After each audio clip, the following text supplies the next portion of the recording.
我一直以为牛骨只有在四川才有，然后今天惊奇的发现，原来意大利人并不只会做披萨。意式快餐可真好吃，果然《梦华录》里面说的是对的，东京不只是富贵迷人眼，还有这种热量的诱惑啊！虽然它里面说的是河南那个东京，我今天本来是在下北泽逛街，但我隔着玻璃都能看到师傅拿着披萨往火炉里面送。咱们就是说不吃还是人，没，不吃也可以。すみません、3名で予約はないです。他们家是今年新开的店，没用几天就成了下北泽的人气店。看着他们家的菜单，竟然有一丝感动。他们家的菜单看上去都好有食欲啊！他们家是做牛棒骨和披萨的意式居酒屋啊，身在曹营心在汉，想念四川棒棒骨的第845天。而且他家是在你面前做披萨，我还是第一次目睹披萨从无到有的过程。它原来是这样摊开的呀！今天我们的第一个菜啊，像是用披萨的边角料做的磨牙棒，非常脆，有点拇指饼干那个意思。第二个菜是牛舌沙拉，哇，好难吃啊！这也是可以说的吗？我发现我真的没有吃沙拉的命。你们说牛也要吃草，但为什么我吃了牛就不能算我吃了草呢？哎，不管，活到150。接下来是一碗巨香的菜，橄榄油炖的口蘑加香肠和鸡胗，旁边还配了一个小面包，哎，肉眼可见的热量。先吃一口鸡胗，入口就是油，满满的橄榄香味，它已经渗透到鸡胗的每一个细胞里，感觉像是先用橄榄煮过再煎，保留着嚼头，然后口蘑加香肠，这一口吃到了橄榄里面煎的蒜末。果然一餐是最接近中国人口味的欧洲料理。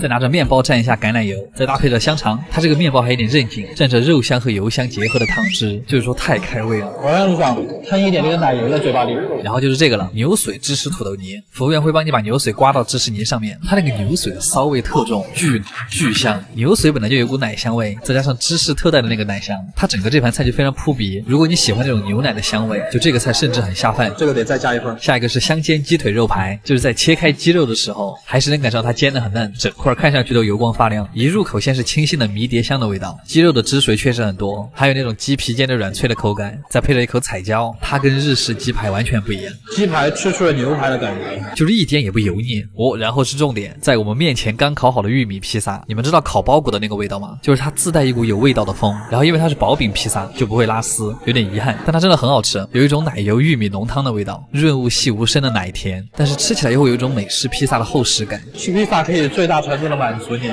然后下一个菜，这个大骨头端上来的时候，什么呀？我一个疑问，这东西要怎么吃啊？服务员说这个是他们家的限定菜，我也没想到会是这个样子。它虽然很大，但它整个感觉烤的还是很软烂，拿叉子轻轻一扯就撕开了，凑近还能闻到表面的焦香，还有淋在上面橄榄油的香味。拎起来的时候，肥肉的油都在往下滴，骨头的肉是剔下来的，做成了卷肉烤的，肥肉的部分特多，甚至有点像在吃肥肠，而且它又撒了孜然，就像孜然肥肠一样。切开之后里面还是粉嫩的，哇，还是挺鲜嫩多汁的，甚至里面还有脆骨，嘎吱嘎吱的，太顶了。尝试着配了刚才的土豆泥吃，肉和蔬菜都有了，哎，又可以活到150了。这天就是意外的好吃，我们现在加点菜。万万没想到，意大利人也吃生肉啊，不过是生的马肉，不难吃，但是也不怎么好吃，就是不如和牛，更像包子馅儿了。马肉有一种淡淡的草香，肉还是很嫩的，就是我不喜欢吃菜啊。真的吗？今天吃了猪牛鸡，最后再点一个羊，油炸羊肉球，看起来像可乐饼又像狮子头，下面是一层芝士土豆泥，羊肉末的膻味是最重的，而且它里面的肉打得很细，搭配着土豆泥还是挺过瘾的。他们家就非常的适合年轻人来，巨便宜，而且特过瘾。那个玉米披萨我是真的爱了，阿基推荐指数9分，哇，好高，卡玩意儿。我一直有个疑问，喜欢吃法餐的人到底是喜欢它什么？本人因为最近吃的太好，体重又成了上升趋势，所以又怀念起了以前做大冤种的时候啊，不对，是吃法餐的时候，而且法餐还没什么人看。终于又到吃法餐的日子啊！今天吃的这家店位于东京的涩谷，涩谷是一个什么地方？就是那个在日剧里面经常能看到的地方，非常的乱，当然是乱花渐欲迷人眼的那个乱，它比较像成都的春熙路或者太古里。怎么又在说废话了？法国人不讲话，我们开始吧。装修非常有法国氛围感，但跟我们又有什么关系呢？这是一家以可持续为理念在做的餐厅啊，说白了就装。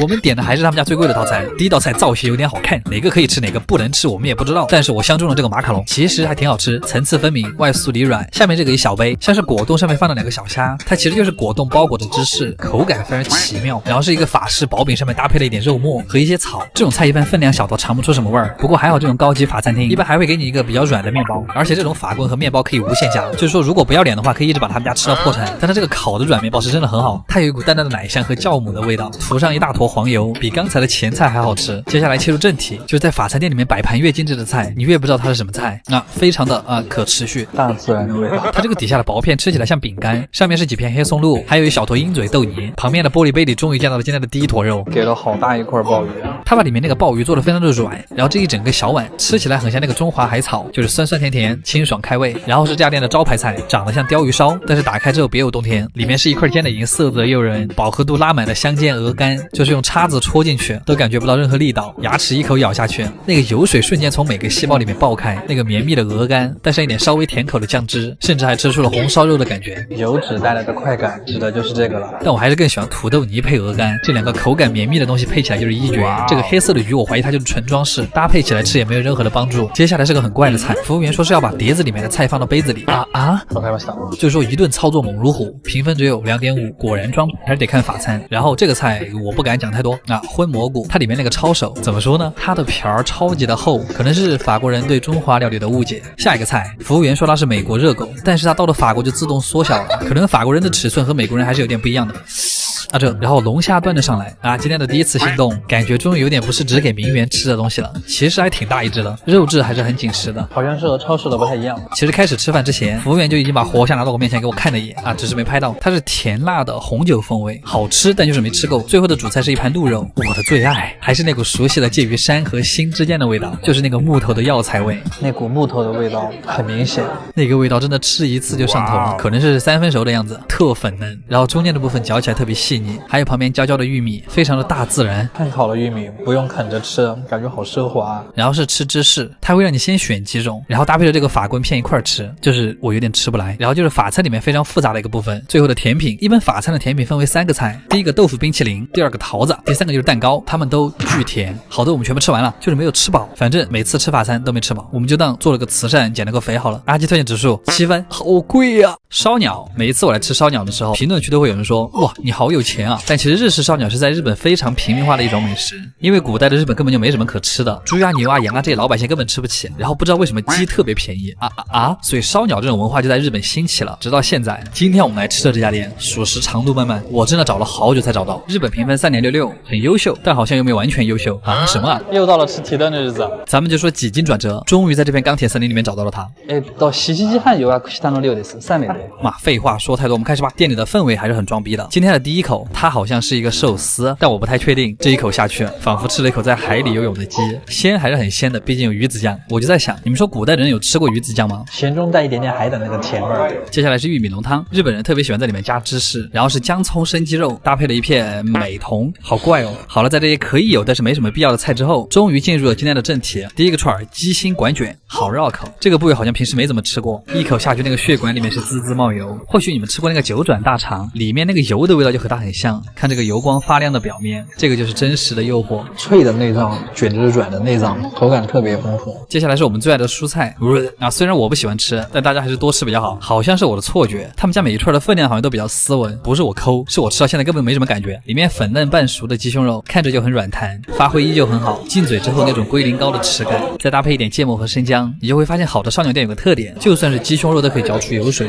它上面那个芥末生姜，其他有点辣。哇，接下来是这个，大家去吃烧鸟店不来一串我都会伤心。他们家这个鸡脖子肉串得整整齐齐的，咬下去的时候肉一点都不松散，每咀嚼一下都能感受到它的弹性，但就是有点油，特别是我最近都吃的太油了。我一直都认为香菇适合拿来烤而不是拿来炖，因为它里面的汁水太多了。虽然我也不知道那个水是什么。接下来的这串，我满脸的笑容就是对它最大的诚意。爆浆鸡肝，话不多说，先入为敬。它的口感和溏心当然是一个道理，就是流心鸡肝，外面那圈烤的比较熟的部分就很绵软，它包裹着里面还是比较深的鸡肝液体，就是吃这个串是不需要牙齿的，用嘴唇和舌头就可以把它弄碎，滑溜溜的在嘴里像是含了一个果冻，真甜。下一位家里甜虾，这个绿色的我就不吃了，上面是一点调了味的鱼子酱。鸡肉丸永远是烧鸟里面最能满足肉欲的一块，你们永远可以相信加了脆骨和紫苏叶的鸡肉丸，因为它吃起来口感非常丰富，细腻的肉泥搭配嘎吱嘎吱的脆骨，紫苏叶更是激发了整串丸子的香气。然后是快乐小鸡翅，今天它不应该在千里，它应该在盘里。鸡翅非常优秀，不愧是鸡翅上最难烤的一个部位，鸡皮的油脂特别丰腴，但又不会腻，里面那个紧实的鸡肉和炸出来的完全不一样，谁能拒绝充满炭火气息的烤鸡翅啊？我想那股焦焦的炭香太爽了。猝不及防，主食上场。第一碗先是酱油拉面，先来口汤，汤底用的是熬了8个小时的鸡汤，它好吃是好吃吧，但就是很没劲儿。我觉得吃烧鸟最后一定要吃亲子冬才行，米饭才能满足你最后的猪瘾。鸡推荐指数8.5分，卡玩意儿。对了，我的提灯呢？烤3层肉，在韩国一种非常流行的烤肉方式，虽然它其实就是烤五花肉，不过做法好像还是有那么一点不一样。正好最近很多评论说，为什么我在日本老拍那几种菜啊，非常的没劲？那主要是因为流量好，但是我们和牛确实是吃吐了。所以这个天气为什么不吃猪肉？猪真的很可爱。啊，那是我扯蒲汗的声音啊！终于到了吃猪肉的日子啊！合猪炸弹把热量都炸死了，所以它没办法长胖。猪肉用的是来自全球4个地方的名牌猪肉，应该不会太踩雷啊。嗨，这都还可以的。现在5点不到，店里基本上没什么人。进店这个大大的火腿是用来炫富的吗？尝一尝，哎，帅哥切了火腿，但这个火腿意外的不怎么齁咸，嚼起来挺香，像猪肉脯。接着又是熟悉的茶碗蒸蛋，但他家这个是夏日冰凉版，熟悉的配方，熟悉的味道。今天的活到150空心菜，突然对四川的炝炒空心菜有个念的想。先来一片白花花的健康猪肉，它是孜然沙拉猪，用它卷着苦菊菜一块吃，6舍7入，基本没有热量，而且它应该很减肥吧？感觉可以活到160。别管，下个菜是日式炸猪排，炸的金黄，而且特厚实，那个猪油的味道闻着也很香，下嘴之后有脆有软，每咀嚼一下都会发出悦耳的酥脆。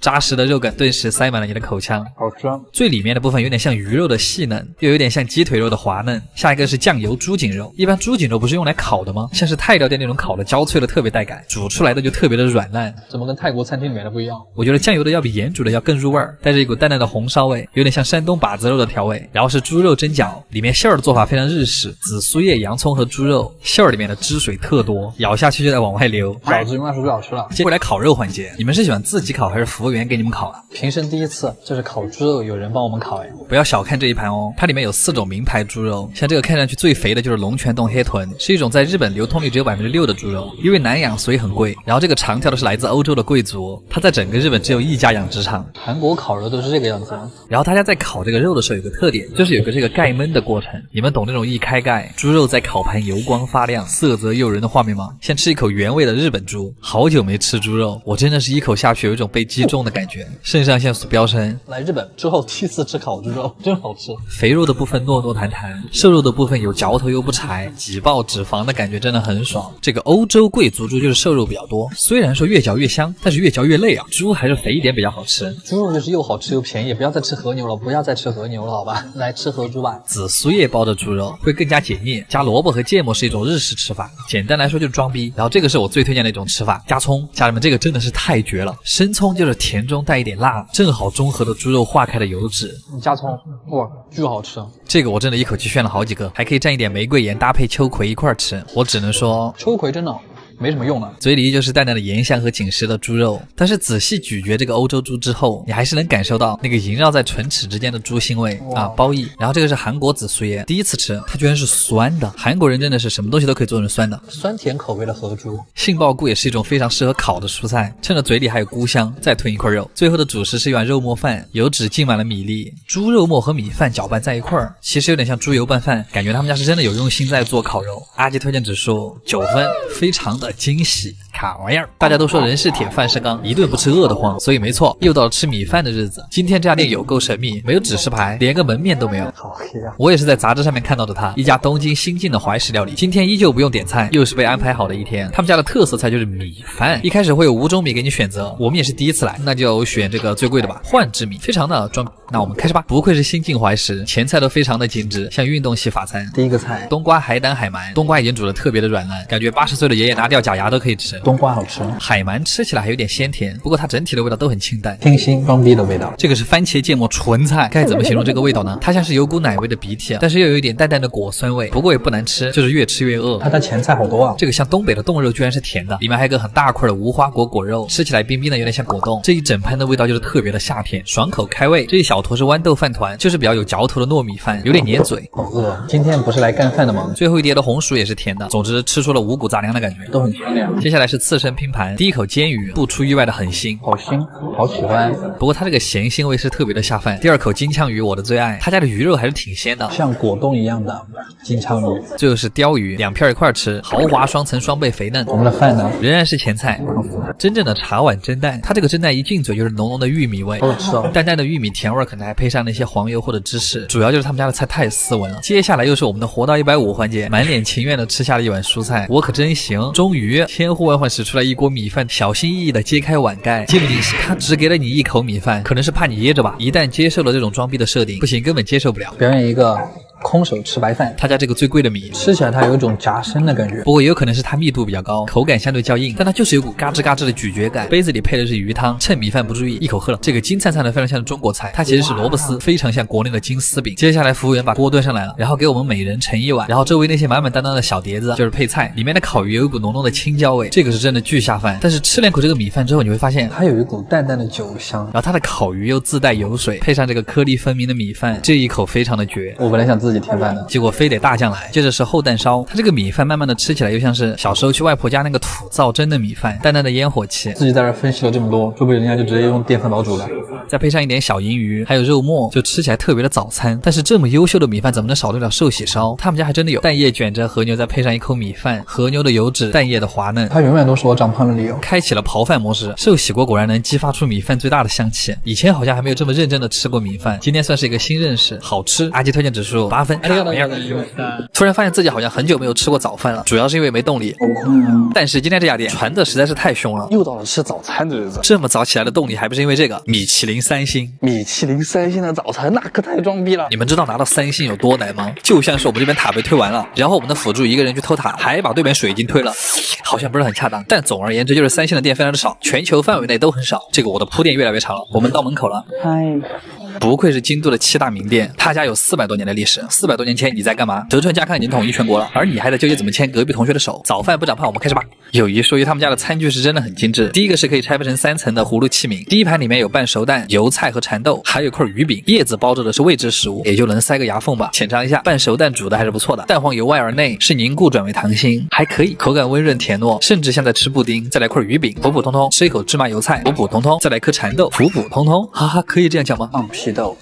下一个谜底揭晓，叶子里面包的是2块很小的甜鲷寿司，会带着一股淡淡的清香。这个葫芦器皿里面的第一碗绿色的是青玉水芹和魔芋豆腐，吃进去清甜脆口。第二碗是清蒸鲈鱼，里面配了海藻萝卜泥，整体味道会有些清淡。那今天哪个菜不清淡呢？第3碗是当季的食材，里面有清煮的鱼豆腐，还有鲷鱼和笋。像一个僧人早起修行。但是豆腐海带汤啊，日本人的早餐标配，成都人吃到这里感觉自己不会再快乐了，一点味道都没有。到了他们家的重点，就这碗粥，他家最早就是靠这个出名的。那个时候很多艺妓在通宵之后就会很喜欢来喝他们家的粥，久而久之就出名了。他们熬得非常的粘稠，米汤都已经熬成了奶白色，米粒都已经绽开了。旁边的碗装了一碗调好的料汁，淋到汤上之后有点味增汤粥的感觉，再配上旁边的小菜，感觉和国内还不太一样。他们家是把菜都吃完了才把粥给你端上来，有种为了一碗粥过五关斩六将的感觉。出产量面出的就是这个，然后一顿下来其实还有点贵，但真的非常的朴素清淡，但是却又温暖舒坦。毕竟他家是全世界米其林3星店里面唯一一个卖早饭的，所以如果你来了京都还有力气起床的话，可以来试一试这家店。哇，困了我。阿基推荐指数8分，卡玩意儿。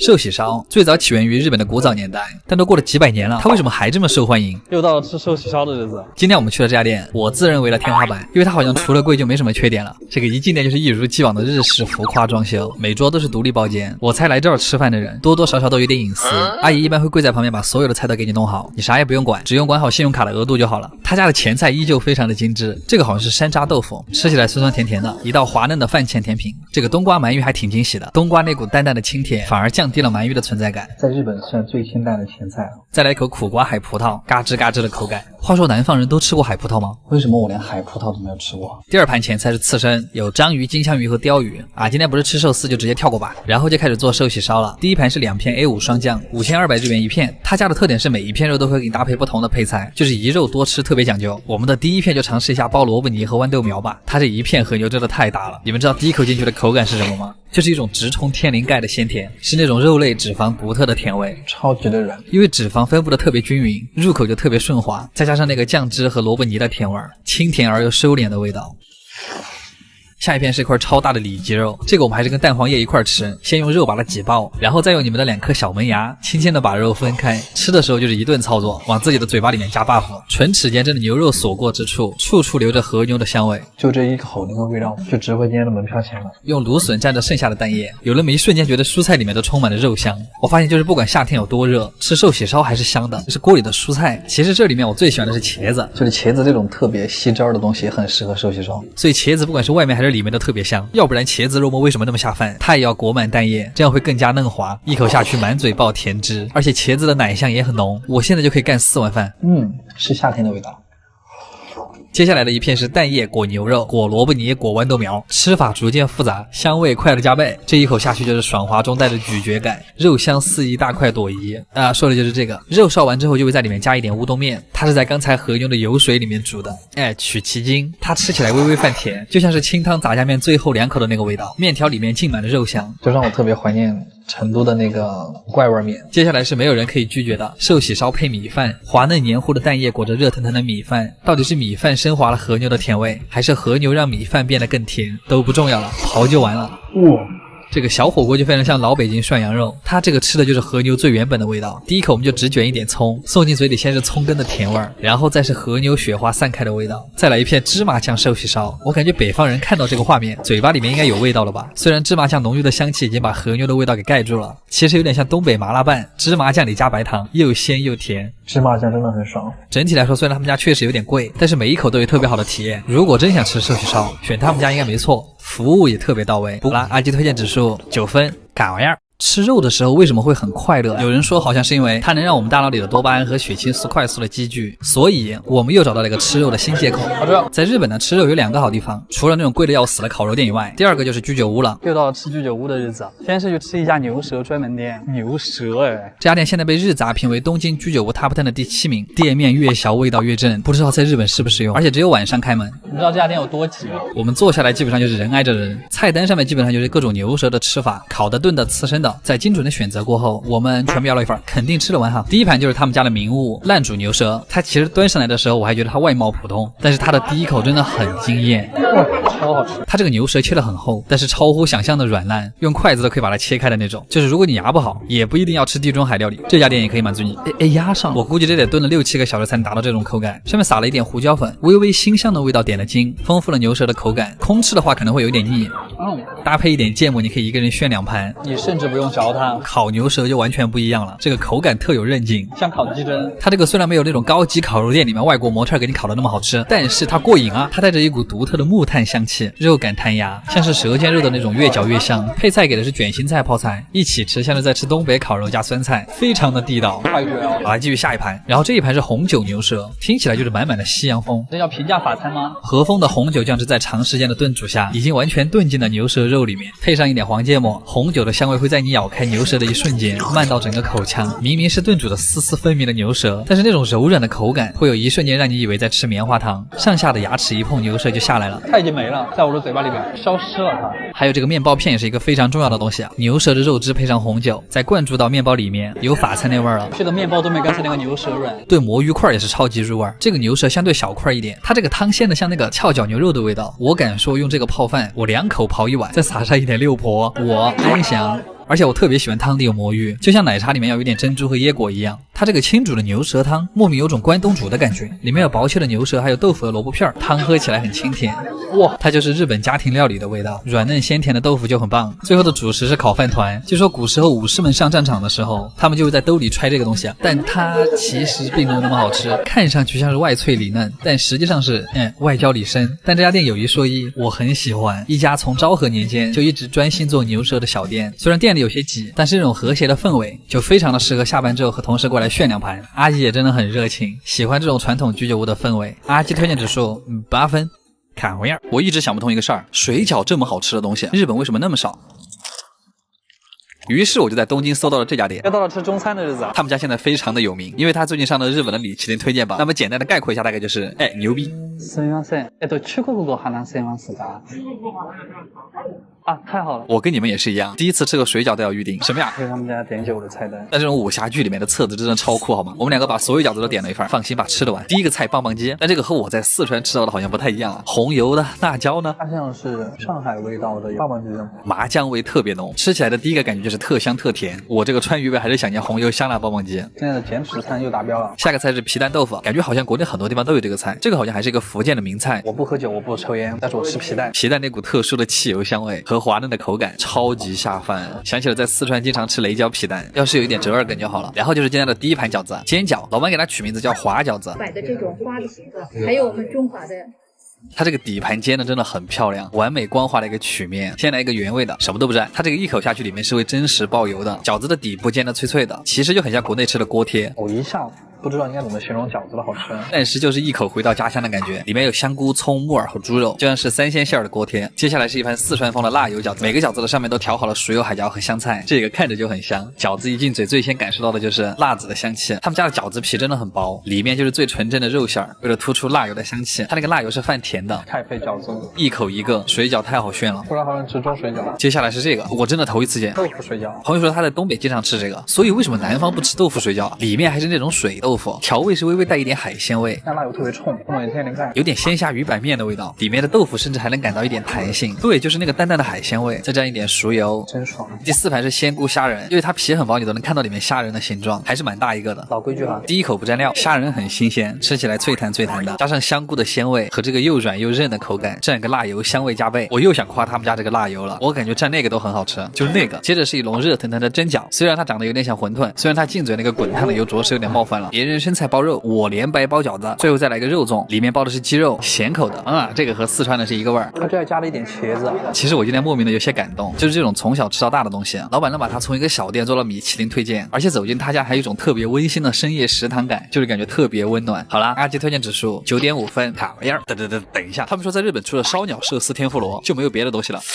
我寻思也不是这样。总而言之，今天就是又到了一个反正不会是吃烧鸟的日子。今天我们绝对不会吃任何的日料。今天我们去的是一家在东京很有人气的德餐馆子，德国菜。第一个想到的是什么？脆皮猪肘。今天这只猪它肯定是逃不掉的。吃肉不长胖，我们开始吧。不管是店里的氛围还是这个菜单，已经有点那个味儿了。既然是一个成人局，我们是不是要来一点这个德国特产小鸟伏特加啊？德国不就是被它干掉的吗？骗我喝不来。好啦，第一个菜煮的清口贝，饭前一口汤。这个汤喝起来很鲜的同时，还有一点微辣，有点像在乐山喝的那个翘脚牛肉汤的味道，只不过它是海鲜版的。清口的肉还是挺有弹性，打开都是爱你的形状。德菜里面的头牌肯定是香肠了。给你们看这盘有多长。第一盘是番茄土豆味，怎么那么像美式快餐？它这个吃着会有一股很明显的烟熏味，但是它又盖不住那个肉汁的那个味道。里面香肠的肉很扎实，一口下去肉感十足，还有点黑胡椒的味道。旁边的脆皮土豆一定要蘸那个孜然番茄酱，又甜又像烧烤的味道。这边建议亲想象一下羊肉串蘸番茄的味道，有一点上头，不太确定，再吃一口。这种是真的比清淡的日料好吃太多了。这个厚切培根我狂喜欢，它下面配的是酸菜，而且那个培根是厚切很紧实，有点韧性又有点弹性的那种，肥瘦相间，但是一点都不齁咸。培根的油脂配上微微泛酸又带一点咸味的酸菜，就真的太美好了。酸菜就是完美的在给培根解腻。这一盘烂泥是芝士培根土豆泥，第一口吃进去还挺大满足的，那种奶香再加上黄油独特的香气。不过是不是德国土豆泥都不会那么细腻啊？像那个捣碎的蒜泥，一整个很干瘪，它那个坨坨感非常明显，甚至有点像云南的那个老奶洋芋。这个墨西哥辣酱你们谁吃过？浅尝一下吧。它特别像加浓版的泡椒凤爪水。我们用它来试一下这盘新的香肠，这一根是带辣味的德国烟熏香肠，只不过它里面的肉汁也是加上刚才那个辣汁，就吃起来很酸爽。这也太恐怖了，这个玩意儿一下就能冲到天灵盖。德国的芥末油炸版的浓缩泡椒汁。这个酸菜肠很特别，它里面有很浓的蒜香味，酸菜加蒜香加烟熏，重口味香肠我的爱。这个看起来最无害的白香肠，里面加的应该是洋葱和欧芹，比其他香肠吃起来口感更嫩。蔬菜口味的香肠，真的发现德国人吃香肠还是挺有一套，这么多种味道差别还不小。最后才是今天的主菜，德国脆皮猪肘，我今天就是为它而来的。它一人份的分量就真的很大，里面配了一坨土豆泥，还有一坨德国酸菜。先给大家表演一个空口吃猪肘，果然脆皮猪肘最大的乐趣就在于肥而不腻，感觉外层的油都已经被烤走了，所以它肯定没什么热量，外面的皮真的特别的酥脆，有点像吃那个猪油渣的味道。但它里面的胶原蛋白又留得很合适，再加上里面的肉又有胶质又很 Q 弹。最后的甜点是一份煎午餐肉。我发现德国菜的重点就是重油重盐，但是有一说一，这个午餐肉真的差了一点六婆，德国人就应该尝尝六婆。不是广告哈。今天瞬间爱上了德餐。总而言之，吃多了清淡的日料，偶尔来一顿这种重口味的异国菜也很满足。主要也是想跟大家说，日本除了那些本土菜，这些很难理解的异国菜也非常值得去试一下。跟朋友出来喝喝啤酒，也不输给在居酒屋里谈心。阿基推荐指数8.5分 ，SS 那个玩意儿。